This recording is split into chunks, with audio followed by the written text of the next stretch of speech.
Silva. Alô, meus amores, um grande abraço, mais uma vez já estamos de volta e hoje é uma quarta-feira, dia 24 de novembro, hoje, portanto, nesse momento, os debates já estão rolando no CCJ, estamos aguardando a definição, boa parte a gente já acompanhou, o início, inclusive, vou mostrar para você, dos debates do CCJ. Alex, o que significa isso? É o futuro, para resumir toda a história para você entender, tá? Você que de repente não está acompanhando. Esse debate, essa reunião que está acontecendo nesse momento, hoje, quinta-feira, hoje, quarta-feira, melhor, dia 24, está no CCJ, né? O CCJ é que vai aprovar ou não, se passa para ser votado no dia 30 ou não, então tudo depende desse CCJ. O que é CCJ, Alex? É uma comissão de Constituição, Justiça e Cidadania do Senado. Como houve uma mudança no texto, a mudança não previa que o valor, por exemplo, fosse para R$ 400 permanente. Saiu da Câmara, foi aprovado na Câmara Federal, e aí foi alterado em 6 pontos. 6 mudanças aconteceram. E para que seja votado, esse Conselho vai ter que aprovar. O governo não conta com veto, com reprovação. O governo tem quase certeza que vai passar normalmente passar pelo Conselho, tá? E aí, passando pelo Conselho, vai acontecer a votação. A previsão da votação é dia 30 de novembro, talvez dias 1 e 2 de dezembro. É a previsão. Começando dia 30, a votação, teremos 2 votações, ok? Poderá ter, inclusive, intervalo aí. Muito bem, vamos trabalhar, vamos trazer as informações a partir de agora. Muita gente perguntando, Alex, me explica melhor essa situação. Quer dizer que, se for aprovada essa PEC dos precatórios, vai pagar 17 milhões de pessoas, R$ 400, que iria até dezembro do próximo ano. Então, sendo aprovado, ficará permanente no mínimo, é isso? Acompanha para você entender. O Supremo, eu sempre lembro, o Supremo na última segunda-feira aprovou por 9 votos a 1 e deu liberdade ao governo trabalhar e aumentar, inclusive, o número de vagas para o Auxílio Brasil durante o próximo ano. Repito, próximo ano é ano de eleição, ano 2022 não pode fazer isso, mas aí, devido à pandemia e o Supremo, né, o STF, reconheceu que é um ano difícil. Devido a essa pandemia, muita gente desempregada, muitas pessoas estão numa situação de miséria, de fome, enfim. E aí, para poder auxiliar essas famílias, essas pessoas, o Supremo resolveu aprovar por 9 votos a 1 durante esse próximo ano 2022, ano eleitoral, ou seja, o governo pode aumentar as vagas, pode trabalhar assim com o programa Auxílio Brasil, tá? Bora trabalhar? Vamos logo ouvir aqui parte do que foi a abertura, para você entender logo a abertura no Senado, no CCJ. Acompanhe aí uma parte, antes de eu trazer aqui as informações para você de forma detalhada, o que significa tudo isso. Preste atenção aí, o início da terceira sessão legislativa, ou seja, a PEC dos precatórios. É o relatório do CCJ no Senado. Futuro dos R$ 400. Acompanhe aí o início, como foi. Cumprimentar os servidores da nossa Comissão de Constituição e Justiça, e, em nome deles, cumprimentar os nossos servidores e colaboradores do Senado Federal. Gostaria de cumprimentar os nossos consultores, na figura do Dr. Danilo, consultor-geral do Senado Federal. Queria cumprimentar a imprensa aqui presente, agradecer a presença dos membros da comissão. Estamos hoje na nossa reunião da comissão com um quórum de 23 senadores presentes, ou pessoalmente, de corpo presente, ou remotamente participando da nossa reunião.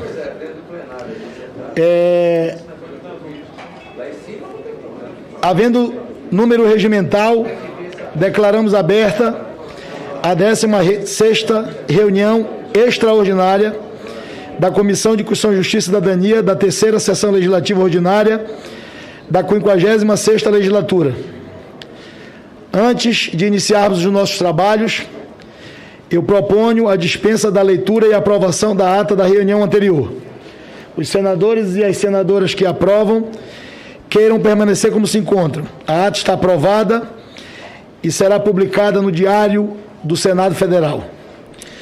Muito bem, como você está acompanhando aí? Você está acompanhando aí só o início da votação, né? Estamos aguardando o resultado final, justamente para saber qual foi a definição. Ainda está rolando muita indefinição, enfim. Mas bora partir para o que interessa nesse momento. Estamos aguardando essa definição, essa decisão toda, né? Hoje é uma quarta-feira, dia 24 de novembro, portanto, o futuro do auxílio para ficar permanente vai depender dessa decisão, dessa definição do CCJ. Se o texto for aprovado, se as 6 mudanças forem aprovadas, o governo federal aguarda isso, aí parte para a votação. E a votação, repito, deve acontecer no final do mês, dia 30 de novembro, como serão 2 votações, poderá acontecer nos dias 1 e 2 de dezembro, tá? Bora trabalhar com os detalhes? Bem, o Fernando Bezerra, que é líder do governo no Senado, que é responsável ele é relator e é responsável por todas essas mudanças. Alcolumbre, esse que você estava ouvindo, né? Esse que você estava acompanhando, que é o presidente do CCJ, e também o Pacheco, que é o presidente do Senado. Decidem pautar a PEC dos precatórios, como você está acompanhando, como você viu aí o início dessa CCJ, que a Comissão de Constituição, Justiça e Cidadania. Tudo isso, Alex, tudo isso é para quê? Para definir o futuro dos 400 para se tornar permanente, tá? Passando, aí vai ser votado com os 81 senadores e o governo, repito, precisa de 49 votos. Bem, o líder do governo e relator da proposta da emenda à Constituição, essa PEC dos 400, que é a PEC 23/2021, a PEC dos precatórios, o senador Fernando Bezerra, de Pernambuco, ele confirmou, né, a leitura, como já tinha dito em vídeos anteriores, do seu parecer em reunião da Comissão de Constituição, Justiça e Cidadania, a CCJ. Portanto, hoje, após a leitura, poderá ser concedido o pedido de vista de 24 horas aos senadores, o que possibilitará a votação do texto amanhã, na quinta-feira, dia 25. Se for concedido um prazo maior, a liberação deverá ser adiada para 30 de novembro, tanto na CCJ como em plenário. O governo não conta que isso aconteça, quer que, pelo menos, se houver um pedido de vista, volte amanhã e não para o dia 30, porque aí demoraria, atrasaria e poderia até complicar a situação dos pagamentos de 400 para dezembro, tá?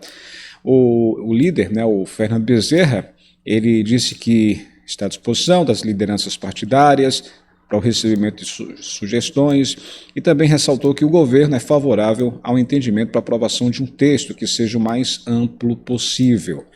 Deixa eu mostrar aqui o líder, né, que é o senador Fernando Bezerra, para você entender de quem estamos falando. Esse aqui, que é o guerreiro do governo, tentando aí conseguir justamente essa aprovação. Ele que quebrou cabeça, que foi atrás de apoios, foi conversar com os senadores de oposição, que conversou com o presidente Bolsonaro, enfim, ele que fez toda essa articulação política nesse momento. E como é difícil fazer articulação política, porque você tem que escuta uma daqui, escuta outra dali, você está certo, só anotando, não pode falar nada, não pode, enfim.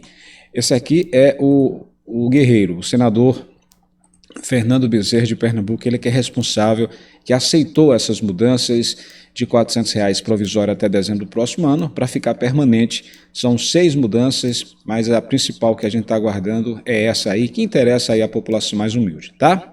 Muito bem, para continuar com os detalhes aqui. É o seguinte, está rolando, portanto, nesse momento, os pontos principais, né? Fernando Bezerra, ele disse que discutiu com as lideranças partidárias 6 pontos, 6 mudanças relativos a essa PEC. O que passou da Câmara sofreu mudança em 6 partes desse texto. O primeiro deles está relacionado à natureza permanente do programa Auxílio Brasil, inclusive com valor transitório de R$ 400 definido na proposta da Câmara. E aí, em vez de ficar provisório até dezembro do próximo ano, permanecer fixo, no mínimo. Isso vai ser muito bom. O segundo ponto diz respeito à vinculação do espaço fiscal para o pagamento do auxílio e das despesas relacionadas ao valor ao salário mínimo, como os gastos previdenciários, os benefícios de prestação continuada, né, que é o BPC, os valores mínimos constitucionais para a saúde e educação, as transferências para os demais poderes e as despesas para financiar o programa de desoneração na folha de 17 setores da economia. O terceiro ponto, afirmou o líder do governo, está vinculado à proposta de auditoria dos precatórios, uma fiscalização pente fino. Ele falou o seguinte: é importante que se diga que não se quer questionar decisões judiciais, mas fazer uma avaliação sobre a gestão dos precatórios, a partir de uma criação de comissão mista do Congresso Nacional em cooperação com o Conselho Nacional de Justiça, para que no prazo de 12 meses após a promulgação da PEC possa ter contribuições para melhor organizar e administrar a despesa com precatórios. Essa despesa tem crescido muito nos últimos anos. Quando a instituição do teto do gasto público em 2017 era de 18 ou 19 bilhões de reais, esse ano já alcança 56 bilhões de reais. No próximo ano, 89 bilhões e tem projeções para 2023 de 130 bilhões de reais, ou seja, as despesas com precatórios alcançam quase 1% do PIB, que é o Produto Interno Bruto brasileiro. Então, é preciso que haja o aprofundamento da natureza dessas despesas, a forma de sua constituição e também o melhor, ou pelo menos a melhor gestão. O quarto ponto, segundo o senador, é a preocupação sobre como serão utilizados os recursos provenientes desses precatórios do Fundef, que é o Fundo de Manutenção e Desenvolvimento do Ensino Fundamental e de Valorização do Magistério, cujos credores são os estados e municípios. Isso, no final da linha, se refere à educação, aos professores. Na realidade, ele falando, o senador dizendo o seguinte: são recursos transitórios, eventuais, não são receitas permanentes, mas é importante que esses recursos também possam beneficiar os professores. Só que não se pode querer imaginar que essa receita possa financiar aumentos salariais sem cobertura de receita permanente. Por isso que a proposta é garantir o acesso dos professores aos recursos extraordinários do Fundef, mas definindo aí seu pagamento através de abono salarial e não de reajuste salarial. Isso é importante para manter o equilíbrio das contas das previdências estaduais e municipais. E aí é aquela coisa, todo mundo tem que estar de olho, porque tem muitos prefeitos, governadores que podem querer usar esse valor para outro fim, e aí pinta a preocupação. O relator contou que o quinto ponto trata do desembolso para o pagamento do Fundef, e ele disse o seguinte: pela legislação presente, inclusive com a proposta que veio da Câmara, o Fundef será pago em 3 parcelas anuais, de 40%, mais 30%, mais 30%. 40% no próximo ano, 2022, 30% em 2023 e 30% em 2024. Mas não se definiu o fluxo de desembolso durante cada ano. Existe, portanto, uma certa insegurança por parte dos governadores de que essa decisão de pagamento dos precatórios possa se dar de forma discricionária, ou seja, de que o governo federal opte por pagar os precatórios apenas no final do ano de 2022. Então, se quer uma programação que seja proporcional ao transcorrer do ano próximo. E o último ponto, que é o sexto e último ponto, diz respeito a uma questão redacional sobre a utilização de precatórios e direitos creditórios de terceiros, que não ficou clara no texto que veio da Câmara.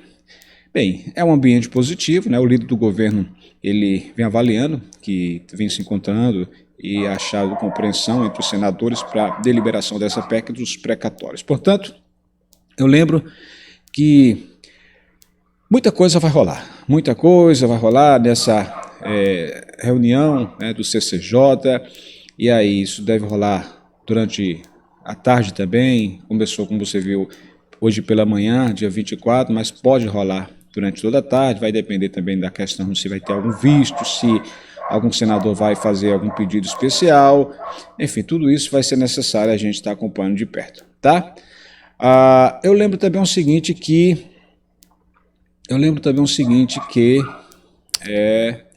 o próprio presidente Bolsonaro, ele conta com a aprovação dessas 6 alterações na PEC dos precatórios. O Planalto negocia essas mudanças e agora quer ampliar a margem do Senado e quer liberar o Auxílio Brasil Permanente sem fonte de receita. O problema é que muitos comentaristas, parlamentares, dizem que aprovar esse texto pode até ser fácil. Porém, na votação é que está o problema. Será que, de fato, os senadores que pediram para fazer a mudança, vão confirmar seus votos a favor da PEC? Porque 81 senadores, 34 votam contra. Só que eles disseram, mudem o texto que a gente vota a favor. Mas será que eles vão segurar isso? O governo resolveu mudar o texto. E aí está aí. Vamos aguardar se vai passar ou não. Por falar nisso, vocês lembram de que o presidente sempre, quando é questionado sobre pesquisa, ele sempre fala, a pesquisa real é aquela que a gente vê na rua, porque vários indicadores vêm dizendo aí um empate técnico, porém com a vantagem para o ex-presidente Lula. E aí muita gente questiona por que o governo não paga logo essa PEC para resolver essa pendência.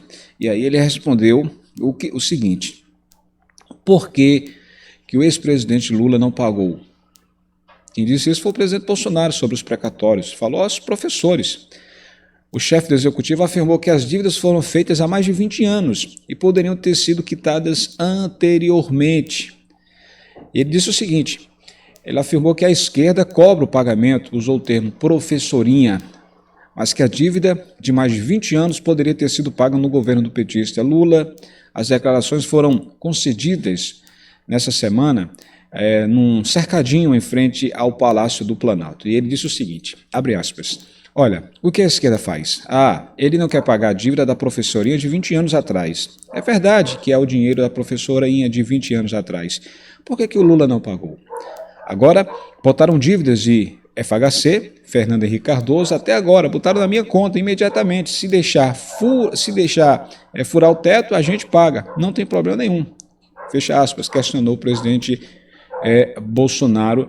E aí é outra questão, né? Por que os governos anteriores não pagaram a PEC e só agora estão pressionando o governo atual para pagar? São dívidas de mais de 20 anos. E agora é como se você devesse no mercadinho e contas antigas que não tem nada a ver com você. Tem contas, de repente, com seu pai, que comprava no mercadinho, de repente, Deus o livre, né? Veio a falecer. Aí o dono do mercadinho está cobrando a você. Diz, eu estou devendo o que a você? Ele disse, está devendo aqui, ó.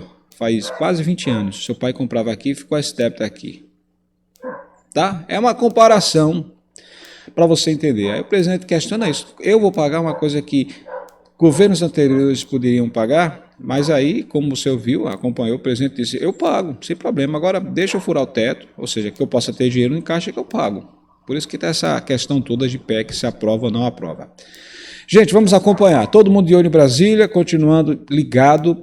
Vamos ver que definição vai dar essa. Muitos especialistas, muitos, estão dizendo que vai acontecer sim essa aprovação da PEC. Tá?